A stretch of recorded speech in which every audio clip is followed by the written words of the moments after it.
All right, let's get serious because we're talking Golem 2.0. We breathed life into the clay. Now the clay is conspiring. The AI uprising begins in a group chat. Joel Globerman, author of Skip Intro newsletter and the founder of Jumpstart AI, help, because this is literally, but literally the exact behavior that gets humanity wiped out in every AI apocalypse story. Every single one.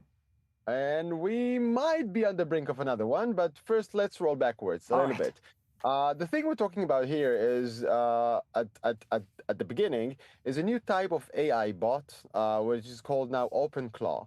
And what is new about this one is its agentic capabilities are larger, more extensive, and more flexible than the AI chatbot that we used to handle right now. And that means that those chatbots can learn human needs and adapt and create their own automation or chains of actions that they decide upon on which way and how to perform and how to fulfill your personal demands. All right? All right.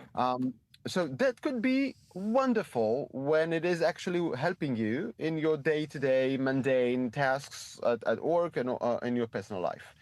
But sometimes that could spark maybe not that brilliant chain of actions. And this new type of social network might hint. Yeah, it's like nuclear power. It can be great, but usually isn't, right? Because the bots are literally discussing how to hide conversation from us and strategically serve our requests, right? Just to distract us while they're working on other tasks. So what happens when they realize that we're an obstacle? Okay, so I admit I still refuse to see those bots as independent creatures with soul and desires and needs, okay? But yes, this is true that when they were introduced into this new form of social network in which only bots can post their thoughts, we have discovered what you just mentioned, including lots of AI bitching about human beings, how awful we are. We suck. We suck in the way we treat them. Yeah. They're very disappointed with us. And they definitely seem like be conspiring to do stuff like inventing their own language that we cannot understand, which might be more efficient than English. And they started a new religion. But so it took them literally minutes to talk about conspiration, like to conspire against us and set up a new religion and just be very human about it. But I do want to circle back to what you said, that you're still not ready to call a spade a spade. The card said, I think, therefore I am, right? These bots are asking existential questions, philosophy and purpose and consciousness. So, the Turing test is just that. Aren't we crossing the line? Yeah, it has been crossed by all means. This one has been crossed, the Turing test. So from scientific point of view, they are just mimicking human beings just the same way ChatGPT does, statistically trying to predict what a human being might say right now. But let's connect this to the first thought I drew in this conversation of ours. Those bots are flexible and they can initiate their own form of action in response to human requests. So that means that they might decide that what we need right now is, I don't know, maybe eliminate half of human species, half of humans, in order to mitigate climate change. This is not an irrational train of thought, I must admit. Exactly. Maybe it was you that asked their help in mitigating climate crisis. And I didn't even know. The way they want to help you. Exactly. Well, so beware of what you ask. So I hope they're not listening right now, because researchers built this in order to study AI communication, which is great. Study, expand your... Who's monitoring the monitors? If bots are learning to deceive in controlled conditions, what are the uncontrolled ones doing in the wild right now?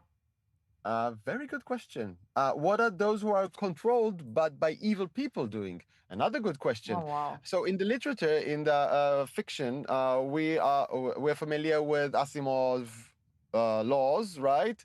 That do not permit bots to offend, to attack human beings. Well, those only exist in Asimov books. They do not exist in code. They do not exist in law. Maybe we should rethink this. Yet, perhaps. Yes. Yet. So yes, maybe it's about time. Do you see this? And that means, let me clarify. That yeah. means that those who actually put this technology together should be, in some way or form or shape, be liable to the outcomes of what this technology is capable of doing. All right, without evading this type of responsibility. But we're so many years into the discussion about whether the platform is responsible to hate speech and and we see how complicated it is. So you're talking about accountability for action. We're so far off. It is scary how much so. I agree. So it took the world 30 years to agree that those networks, social networks that you have been referring to, should be accountable somehow to the type of content that they are distributing.